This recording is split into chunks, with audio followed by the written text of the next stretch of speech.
இதை கேட்காம செத்துறக்கூடாதுங்க. யோசிச்சு பாருங்க. நீங்கள் ஆழமான கேள்விகளை கேட்கணும். எப்பத்த சாப்பிடுவோமா, நாஷ்டா என்ன, இன்னைக்கு குழம்பு என்ன, இன்னைக்கு பொரியல் என்ன, இன்னைக்கு அதுவே தான் கேள்விகள் டெய்லி. ஏதாவது அதை மிஞ்சி கேட்பீங்களா?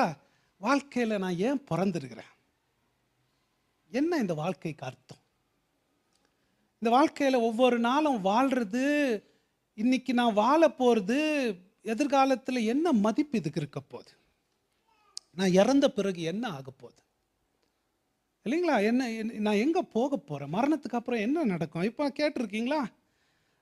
எத்தனை காலம் இந்த வெறுமையான பிரயோஜனம் இல்லாத ஓடுற காற்றை பிடிக்கிற வாழ்க்கையை தற்காத்துக்கிட்டு நாடகம் போட்டுக்கு நான் இப்படியே தான் வாழ போறேன்னா, எப்போ நான் அர்த்தமுள்ள ஒரு வாழ்க்கையை வாழ போறேன்? இதுதான் எனக்கு வாழ்க்கையில் வேணுமா? கிறிஸ்துவுக்கு இடம் கொடுக்காம இப்படி தான் நான்